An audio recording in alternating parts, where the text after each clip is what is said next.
All right. Good morning, Doug. Melei has won since we last talked, so we'll definitely get to him in a little bit. But first, there's some updates from the trusty Encyclopedia Britannica. Yes, and I'm reliably informed.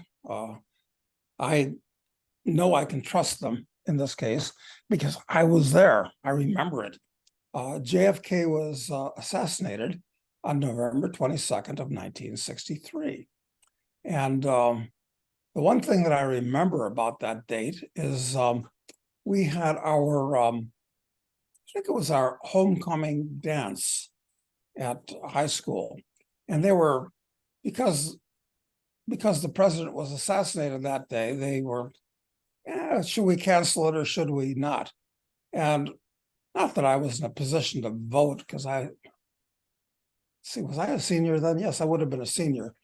But I said, no, why cancel the dance? I mean, this has got nothing to do with us. That's pretty much the way I reason now. And I was going out with a girl who turned out to be later on, she evolved into being an ultra-liberal Democrat. And I had warning signs back then, but I overlooked them. I mean, she gave all kinds of signals that she was totally politically and corrupted from that point of view. Anyway, that's why I remember that JFK was assassinated on that day. And then I thought about the fact that, okay, who else has been assassinated? I mean, this is it's not quite a tradition in American politics, not like other countries, but still we've had our share. I started with Lincoln, and then Garfield, and then McKinley, and then, of course, JFK, who's the most recent. I'm not going to say the last, but sort of the most recent. It's going to be very, very hard to assassinate a president anymore, because JFK was assassinated driving in an open limousine down a pre-planned route. I mean, he was like a sitting duck. So, I mean, that doesn't happen anymore. I mean, it's like with the Roman emperor, they have so much security around him. I mean, it's out of the question to take out a president. Although they almost got Reagan. They did. And I think there was an attempt on Ford recently. So it doesn't matter how many security you have around you. If you have a dedicated assassin who doesn't care whether he survives or not, chances are excellent you'll get through. Anyway, JFK. How do you think? How do you buy the Warren Commission report on what happened? No, I do not. And for a lot of reasons, there have been hundreds of books written debunking the Warren Commission for all kinds of good reasons. I mean, this is hundreds of books. How can you discuss all these things? But I'm a great believer in boots on the ground as much as I can replicate them. So one time in Dallas, I went to the book depository and I looked at the place where Oswald was supposed to be. I'm saying, well, if I was an assassin, as kind of a gun guy myself, what would I have done? Well, the whole thing didn't make any sense to me. To start with, I probably would have, first of all, I wouldn't have used that kind of a rifle. I mean, the Carcano 6.5 carbine was notorious for being even worse than Japanese rifles, basically the crappiest gun of World War II. Yeah, okay, it was cheap. You could get it for $19.95 through the mail. Okay, but if you're going to do something that egregious, come on, spring for like a $50 gun anyway. So that was one thing that I thought was a tip off. The second thing is when I looked out there, and if you're going to take a shot, I think he would have had a much better shot when the limousine was taking a left turn to drive in front of the book depository, because it would be slowed down and more or less head on. So you'd have a couple other good shots in case you missed. But then he waits until it's driving all the way in front and he's shooting as it goes away.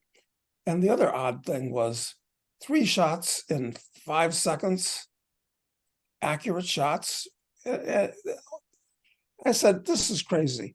I mean, if Oswald was a skilled marksman, and apparently he wasn't unskilled, he wouldn't have done that. Any of these things that I mentioned. So that alone is cause for serious suspicion. Forget about the magic bullet and all this. The fact that Dulles, the former director of the CIA, who would have been in charge of the CIA when it occurred, was on the Warren Commission doesn't help. No, there's like 100 things like that. So I think the average American at this point is at least suspect of it or thinks it's all bullshit. But then you have every president basically promising to release the files, the JFK files, and even Trump, swore he was going to do it, touted that they were coming soon. And then, on the day to release it, they decided they released some, but just a portion of it. Yeah, nothing important. So it really is a deep state in control of things, and nobody wants to rock the boat. So, I mean, it's, just one more sign of the total corruption of things.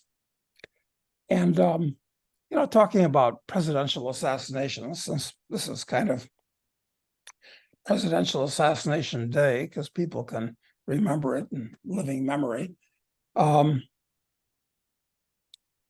Garfield was, it seems that most of the people that, except for Lincoln, because John Wilkes Booth was, really thought that Lincoln was a devil. And you can make a very good case for that, actually. Yes, I know. Everybody's supposed to love Lincoln, and he's on the penny and all this type of thing. But so he was of sound mind. He was ideologically driven, but apparently none of the other assassinations of Garfield, McKinley, and JFK, whoever it was that killed JFK, it wasn't Oswald, were mentally unbalanced. And the guys that assassinated Garfield and McKinley were both hung afterwards. And actually, the assassin for Garfield, 1880, something like that, didn't actually kill him. The fact seems to be he survived for a couple of months after he was shot. And medical specialists today are convinced that what actually killed him, he would have been fine, actually, if they hadn't kept probing and probing and probing with, their grubby fingers, and actually caused an infection in the wound. That's what medical specialists believe today is actually what killed him. It was his doctors that killed him. I mean, doctors killing patients is a long and honored tradition. Yeah, didn't they kill George Washington by bleeding him to help him or something? Yeah, well, that was the current thing. And let me say that I'm not, I'm a big fan of medical technology. It's saved my life several times, and it makes things so much better today. That said, stay out of hospitals, because chances of something bad happening are just good reason to stay out, unless you have something serious that you need some, talking about Garfield being killed by his doctors. Teddy Roosevelt was another, there was an attempted assassination on Teddy, and he's an admirable person in so many ways, except for his political views, oddly enough. And he was shot by somebody, forget who it was, and the bullet lodged in the muscles of his chest, and he completed an hour speech after he was shot. This is the kind of guy that Teddy was. I mean, he was a tough guy. He knew that he was shot in the chest, but since he wasn't spewing blood, he knew it wasn't a lung shot. So he figured he could finish the speech. And it turns out that, since medical technology was still not that great back then, in 1900 almost, or something like that, that the bullet stayed in his chest. They left it there, probably wisely, and he died of other causes. They never took the bullet out. Looks like it was John Fleming Shrink, who shot him. Yeah, did they hang him? Does it say for attempted murder? He was immediately disarmed, captured, and he might have been lynched had Roosevelt not shouted for him to remain unharmed. It says, what actually happened to him? I'll look it up. Yeah. Well, anyway, that's interesting. So Roosevelt, very, very interesting guy, but politically poisonous. But otherwise, as an individual, I mean, of all the presidents, he's one president that would be most fun to hang out with. There's no question about that. Anyway, JFK today and other assassinations and so forth. And I might draw to people's attention the third in the Charles Knight series of novels, of which there are supposed to be 7, but there may not be more than 3. I don't know. I'm just too lazy. And so is John Hunt. So that's the problem. Our necessity level is not such that we feel a need to incur the brain damage of writing more novels. It's too bad because it's a good series. But I suggest everybody go on Amazon and get a copy of Assassin, which deals with this type of thing, I think, very, very well. So apparently this Shrink fellow was found not guilty by reason of insanity by the jury and was sentenced to indefinite institutionalization. And he died in Central State Mental Hospital in Wisconsin. God, that would have been in the days when mental hospitals were, I think, even worse places than they are today. I think so. Anyway, another thing that's kind of interesting that happens today, the Encyclopedia Britannica points out, is that de Gaulle, Charles de Gaulle actually, was born on this day in 1890. Ancient history, I know, to most people. But I find the most interesting thing about de Gaulle was that he was responsible for France giving up Algeria. And of course, Algeria is just across the Mediterranean from France. So they colonized it in the 19th century. And there were many hundreds of thousands, I think more than 1 million, Frenchmen that were living in Algeria doing all kinds of things. And the local Algerians, the Muslims, the Mohammedans that basically owned the country, Arabs, Berbers, what have you, kind of resented these colonialists taking over their country. It's a justifiable beef, I think. And, they were trying to kick them out. And so de Gaulle, I think correctly, said, okay, you people go away. It turned out that they didn't go away because France suffers from millions of Mohammedan migrants that are changing France from France into some kind of a Arab country at this point, creating a lot of trouble.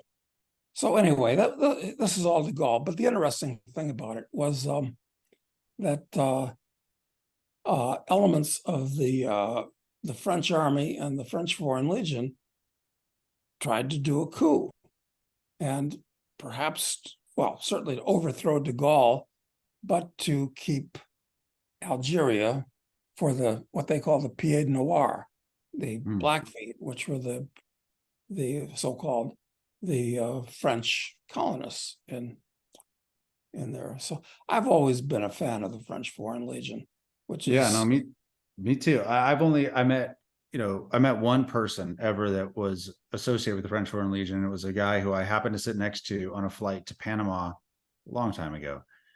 And, he was a retired officer of the French Foreign Legion. And at the time he was working as security for some Swiss pharmaceutical company, essentially trying to track down counterfeiters in Panama. And, I'd read a little bit about the French Foreign Legion, but didn't know much. And so it was a 4 hours of education from him to me, learning more about it. And there were some interesting things that came from it. First of all, I'll never forget his name because it was a easy to remember name once you see it on a business card. It was Jean-Luc Moreau was his name. And, he told me about some of the history of it. I believe he told me, and I could be conflating that with other memories, that that it was after that attempted coup that they started requiring all officers of the French Foreign Legion to be French citizens, because not all of them were, and their allegiance might be in question, I guess, is this, people from all this mercenary force, essentially. I also asked him, as I heard this rumor that once you're in the Legion, once you get out, they give you a number. And if you ever have a problem, you can call and they'll come help you. And he says that's absolutely true. Absolutely true. So it's there used to be the thing, I guess, I don't know if it's still as easy to do as it was back in the day, but you could just show up there at their receiving center. And if you met their qualifications, they might take you in. And if you served successfully with them, and almost certainly with the French in Africa, you'd probably be in some real conflict. At the end, you could get a new identity as a French citizen. Yeah, well, after 5 years in the Legion, you are granted French citizenship, which is a plus.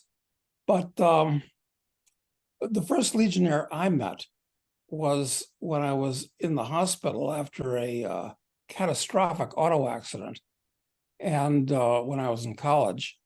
And I was in that hospital for 6 weeks. And for 4 of those weeks, I became buddies with an ex-legionnaire who said, it was quite credible in a number of ways, that he was actually one of the veterans of Dien Bien Phu. And this is typical of legionnaires, that they're pretty much, they're either criminals or rogue intellectuals. It's an odd, all kinds of, because it's the being a boot in the Legion is universally said to be an absolutely horrible, brutal experience. Just once you're in, you're really sorry. You're really sorry that you joined up. But anyway, this guy's name was Ron Schneeberger, and he was a Swiss citizen, because we were in Switzerland at the time, and he was back there. And so his thing was that he wanted to rob the National Bank of Haiti. I mean, this is kind of typical, because at that time, Haiti was run by Papa Doc, and Ron figured that they had about $50 million of negotiables that we could make off with.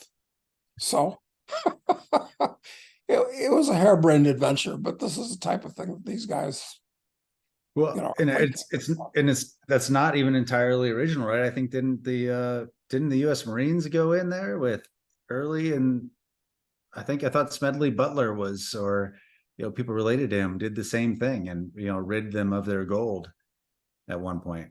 Well, they may well have stolen the gold from Haiti, but the U.S. has invaded Haiti a number of times, among other Caribbean countries. So, they're not unused to seeing foreign soldiers running around. And I guess most recently, Haiti is going to be full of Kenyan soldiers. Exactly. Yeah, we bribe them to go in, because at least then maybe because they know they hate Americans so much there now, at least the American military. Yeah, but it won't work out well, because they may be black, but they don't speak French, certainly not the Creole French that the Haitians speak. And of course, on the other hand, there's really nothing they can steal from the locals. It's going to be Haiti's beyond help, actually. That was one of the countries that I attempted to meet with the previous president before he was assassinated. And I only got to his outer office talking to his confidants about my radical plan. So maybe I'll go back to Haiti someday, but maybe not. It actually is so insane down there now that you shouldn't go to Haiti. And I've gone to Haiti 5 or 6 times since the early 70s, when it used to be a nice place. But it actually is dangerous now. For once, the State Department is right when they put out a travel advisory. It's rare that they are right. Anyway, Charles de Gaulle, he was the president that convinced was trying to redeem dollars for gold that got Nixon to close the gold window. Is that right? yes, that's right. What he was doing was the US had a fixed exchange rate where it was a gold-backed dollar. So theoretically, since it was exchangeable, you could change if you're a foreign government, you could change all the dollars you wanted for gold at $35 per ounce. So de Gaulle could see that it was a Ponzi scheme, that the US couldn't possibly do it. So he started calling it a bluff and changing French dollar assets for gold. And it was de Gaulle and the French that caused the Nixon to acknowledge that the dollar wasn't worth $35 anymore. What's the summary of de Gaulle's reputation in France and around the world? This is really before my time. I don't know. Well, he led the Free French during World War II. So I guess you'd say that he was just a colonel, I think, back then. But he wasn't government, which after the Germans invaded France, they took over northern France, but southern France was run by the actual French government. It was called the Vichy government.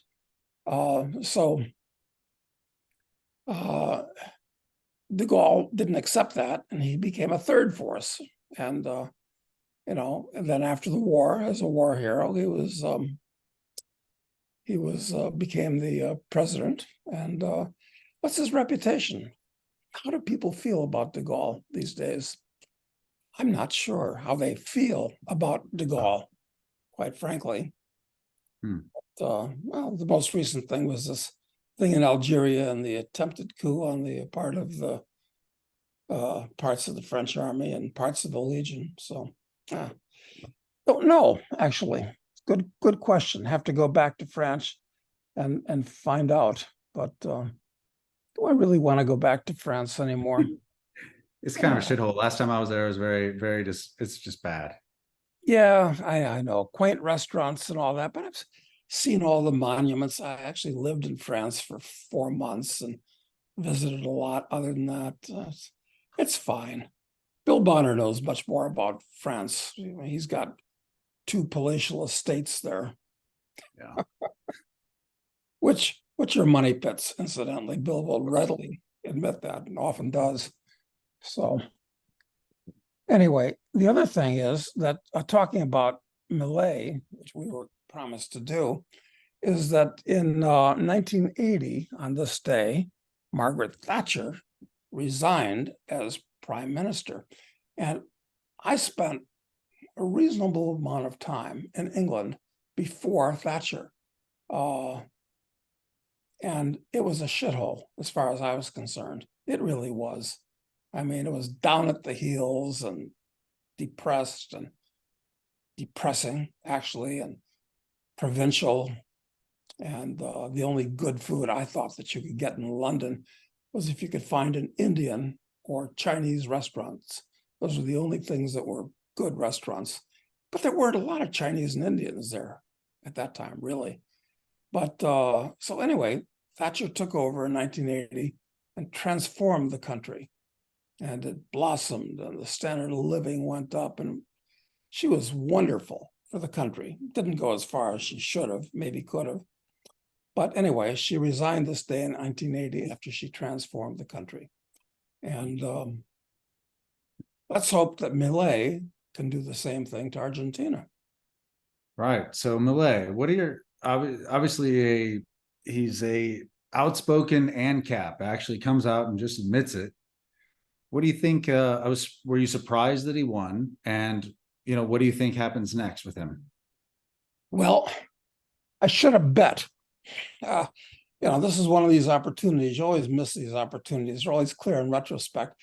All of the press everywhere in the world, Argentina and elsewhere, they're all saying, "Oh, it'll be close. It'll be within percentage point or two, and it's a flip of the coin whether he's going to win or not. But this is one reason that I got into Argentina 25 years ago, is because I figured, it's the most Western country in Latin America by far. Well, Uruguay too. But I figured that, they've been stupid for so long. I mean, stupidity can't exist forever.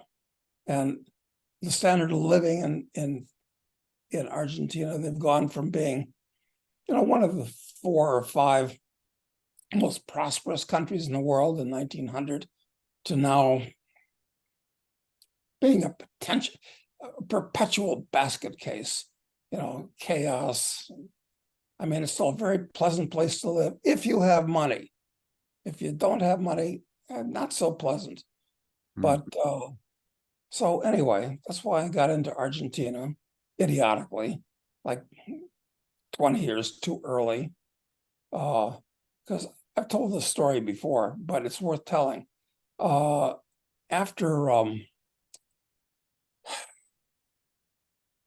we bought into Argentina in, pretty massively. It was actually me and Bill Bonner and a few other guys.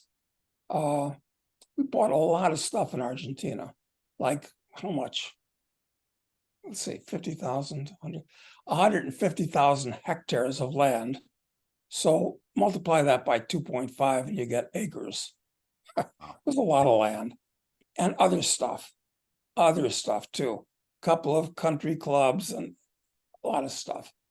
And I bought an apartment in the Recoleta, which is the best part of BA. It's a great apartment. Great apartment. 5,000 square feet, 2 stories, lots of decks, and nice, really nice, great building, 24-hour security, that type of thing. But with only 6 apartments in this building with 24-hour security. So it was very nice. And at that time, I paid $950,000 for that apartment.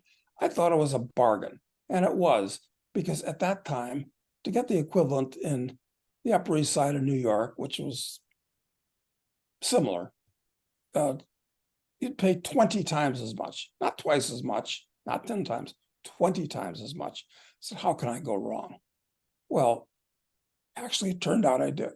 Well, kind of, because today, at least before the election, I'm sure that prices are going to change. Everything is going to change, hopefully radically in Argentina. I mean, I bought it for $950,000, and I'm told, or was told before, I could probably sell it for $1 million, $1.1 million. Considering the dollar has lost about 50% of its value since then. And that place is in New York. Those properties have probably doubled since then too. But I think they're on their way down at this point. They are. Yeah. We ought to link to that article from Naomi Wolf, where she, in many ways, hits the nail absolutely on the head about the social zeitgeist, really. Yes, exactly, of a collapsing civilization, which the U.S. actually definitely is. So maybe Argentina's on its way up, because I'm getting scared about living in the U.S. Like, I don't know if you heard this, that in New York State, I think they passed the law, not just planning on it, but passed the law that says they can round you up in your house if you're suspected of having a communicable disease or whatever. I do remember something like that from, during the COVID period, that they passed something around that. Yeah, but they did something more recently. But the thing is, when this kind of stuff can happen in the US and the average person is so irrational and so woke, I mean, I think the US is wavering on the edge. And I've said this for like 10 years already in internationalman.com, which has been the main place I write anything these days. I think we're really on the cusp of a civil war of some type here in the US.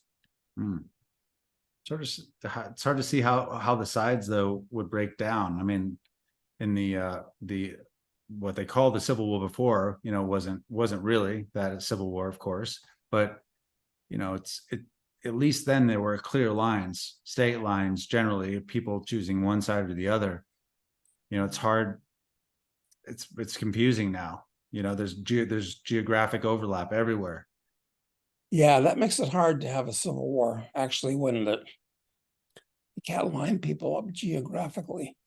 So maybe for that reason, it won't happen, or maybe it'll be uglier when it does happen. Maybe it'd be more like what happened in Algeria. Yeah, that's a good point. It's more of an insurgency. Yeah, exactly. But of course, back then, people in Algeria, people could be identified. You were either obviously a Muslim or obviously a Frenchman. So that kind of made it easy. Maybe it'd be a little bit more like what happened in Yugoslavia, in those different 6 republics in Yugoslavia when it was still Yugoslavia, where there were a lot of Serbs living in Croatia and Bosnians that were living in, all this type of thing. And neighbors basically killed neighbors once they figured the cat was out of the bag. And or maybe what's going on with Jews today, where apparently, I mean, Jews in the U.S. are fearful. They are afraid. Yeah, they are afraid. I think they're generally a little paranoid, but anyway, kind of the part of the victim consciousness, maybe from holdover from World War II. But when you see on social media now the stuff you can say about Jews is something you could not say at all, even 18 months ago. I mean, it wasn't that long ago that Kanye West, that he got completely banned from social media, lost his Adidas deal. And what he said then was, I'm just noticing that my manager, my business manager, my lawyer all happen to be, of the same group. That's all he said. And that caused that cancellation. That's right. He didn't say he didn't like them or anything. Just an observation. Just noticing. Yeah, just noticing. That's all he said. I know. And now he's totally disappeared. I don't know. Does Kanye still put on concerts or whatever? I don't know what he does. No, apparently he got remarried, and he's kind of a disaster, probably personally. But at the same time, now to roll the clock forward 18 months, and the stuff that you see, there's stuff, the protests on campuses, but the stuff on social media is pretty incredible. What people can say now and are saying, and I can understand in light of all of that the Jews would be concerned, because it is rising quite a bit, and they're feeling pressure like they never did before. And some of it's just a natural pushback against organizations like the ADL, which has been going after everyone basically that wasn't part of their leftist ideas for a long time. So there's blowback for sure. Yeah, the ADL is, it's fine if you have your organization where you're defending people that are slurring or slandering. Okay, there's the other, but they've really become rabid leftists. And of course, on the other hand, there are all these people out there that are, I mean, I understand Palestinian, I mean, they've got a real beef. I mean, it's understandable. Yeah. That's fine. But, these people are coming out for, not my problem. I mean, yeah, it's getting toxic for sure. And I think it's just another way of that you can drive wedges in between people that otherwise share the same views on stuff, so anyway, you could see this boiling up. And at the same time, you have the Attorney General still coming out talking about the greatest threat to the homeland is MAGA, extremist, white supremacist backed, still. And meanwhile, I saw this report on Fox News. I don't know if you saw this, but that they reported that all the sky marshals which is a huge mistake for these guys to be there anyway, but that have been on flights basically since 9/11, these undercover cops, in case there's another hijacking attempt, that since January 6th, they have all been tailing anybody who flew into DC around the time of January 6th event. So whether you went to the protest or not, whether you entered the Capitol or not, if you flew in for a business meeting or a funeral or whatever during that time period, you're on their list. And they have, the sky marshals are all tailing those people now when they fly. That is absolutely shocking. And maybe the sky marshals are going to become another secret police force of a type. They're picking up bad habits doing this kind of thing. Yeah, I think things are actually starting to get a bit out of control. All we need now is a financial meltdown to perhaps act as the spark that sets off. Yeah. So in contrast to feeling uncomfortable in the US, you feel optimistic about Argentina. Well, this is funny. Who was I talking? I was on a Zoom call the other day with a bunch of pretty well-known venture capitalists and fund managers, about 25 guys. Some of them are really interesting, serious people. I hate to, anyway, say serious people. But one of them mentioned something that I'd never considered before. And that was that in the speech the debate, the last debate that Melei had against Massa, who was the old line Kirchnerist Peronist he was running against, very slick, good-looking guy, that Melei seemed disoriented and quiet and not himself. And the allegation's been made that somebody touched him with LSD or some other chemical to make him look strange and different during the debate. So anyway, political people are capable, as we were talking about assassinations in the US earlier, anything can happen with these people because they're psychopaths. But I'm optimistic about what's going to happen with Melei, because the young people and the poor people are generally on his side. And I'll be back in Argentina on the early December, and I can get some real boots on the ground, and I'll know more. But yeah, I think. Listen, this is one of the biggest things in world political history, I think, because never ever before. I mean, you had Margaret Thatcher and you had Ronald Reagan that espoused pro-capitalist free market ideals, and everybody knew it. Okay, that's great. But never before has somebody come out and said that he's an ancap, which means that he's an anarcho-capitalist and he does not believe in the government as an entity. And, has said, seriously, with that famous thing you can look up on YouTube, it's Afuera, where he's all the things he's going to abolish. And it's clear that he's serious. He can't back down. And he actually believes these things because he was converted to be an ANCAP. Have I said this before here on the podcast? Worth saying again. Some people might have heard it. That one episode you mentioned it. Yeah. So I'll tell the story again because not everybody's heard the story. It's that when I bought a piece of land, about 1,000 hectares near San Martin de los Andes, in, when was that? I don't know, the year 2000, something like that. The man who made it happen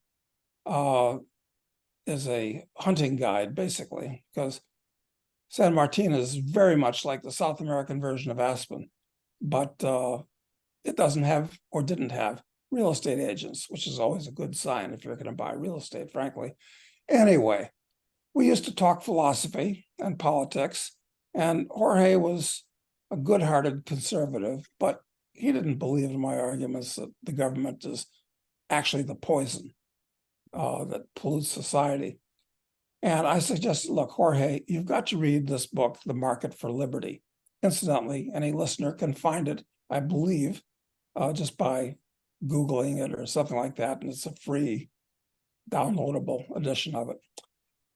And the story behind that book is actually quite interesting, how I got to write the foreword for it and all this type of thing and how that happened. I mean, I'm really responsible for that book being, as a fact, being anything other than a 500 edition samizdat, which it was when I got a hold of it.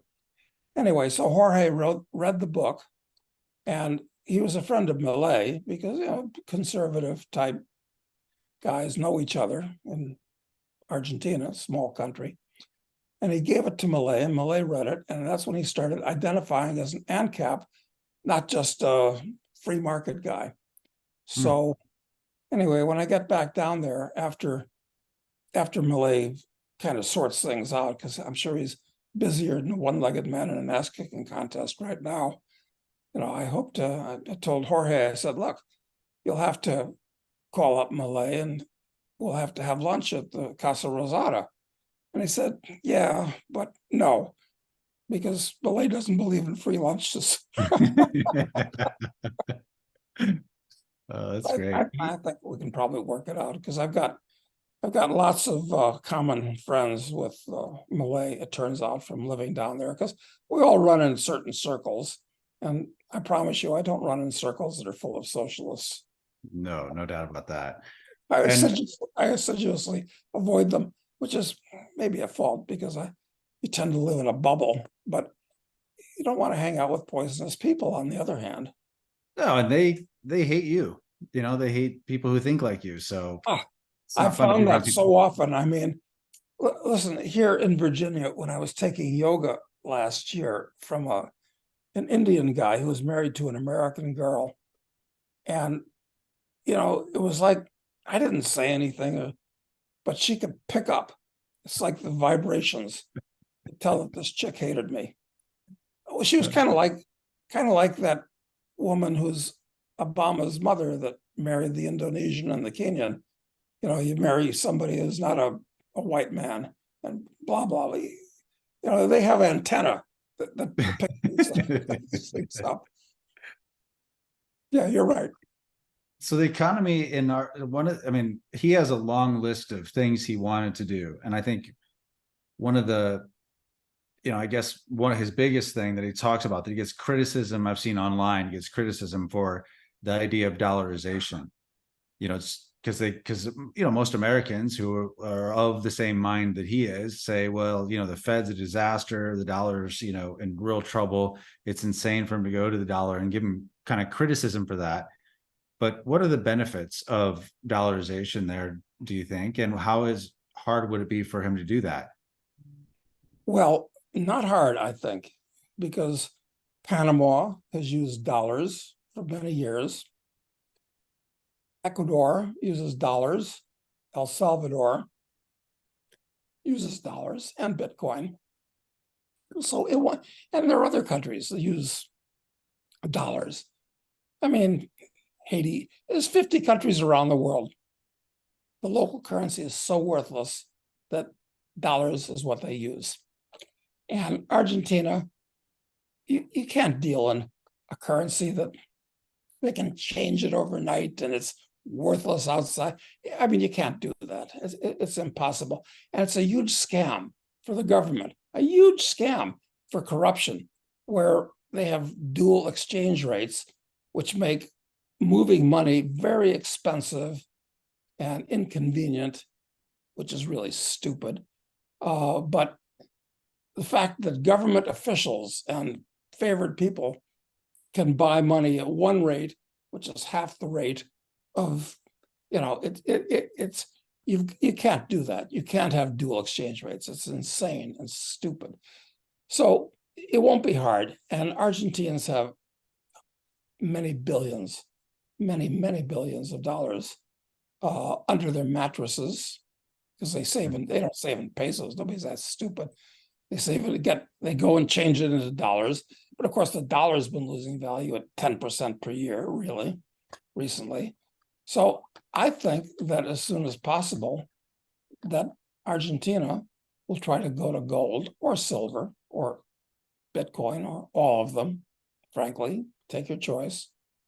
Yeah, I think that'll happen because the dollar it's a dangerous hot potato.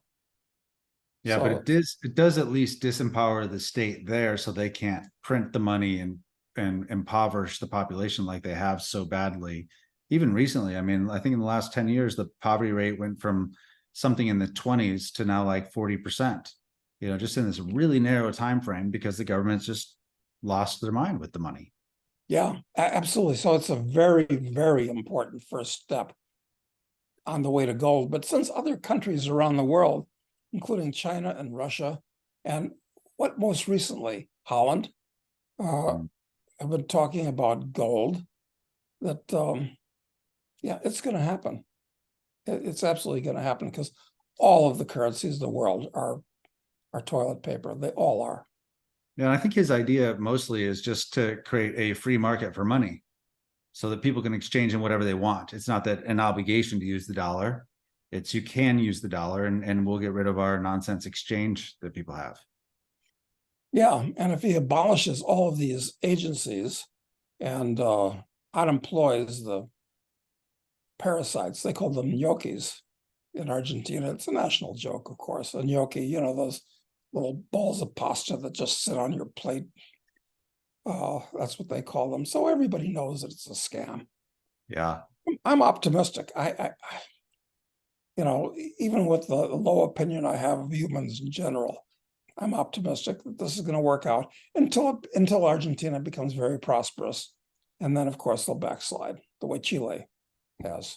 Same thing. Yeah. But you can't fix things forever. But if you can make improvements and they don't really have to do a lot to turn things around there. If they just simply got rid of all of their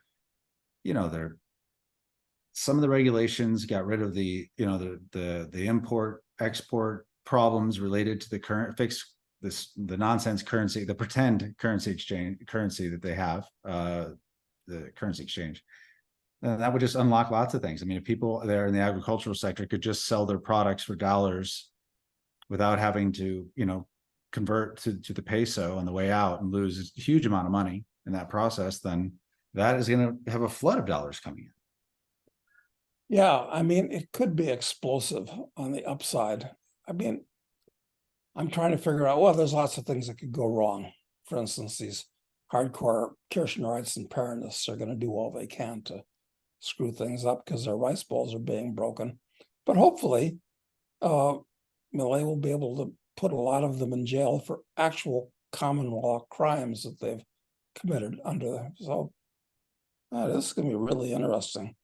So anyway, I like the idea of being right, even if eventually, very eventually, about Argentina being the place to be. We'll see. Yeah, may not be the black hole for your money, as it turns out. So May not be, but in the end, everything's a black hole. So of course, nobody gets out of here alive. So let's not kid ourselves. But still, we like to pretend, and it's great to see this.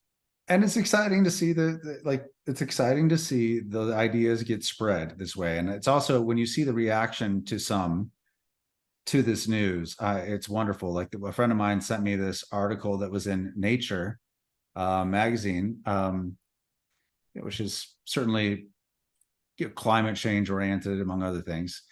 Say the headline is "Extremely Worrying: Argentinian researchers reel after election of anti-science president," because he vowed to get rid of the CONICET, which is the organization that funds 12,000 researchers across 300 Argentine institutions. So he said, get rid of it.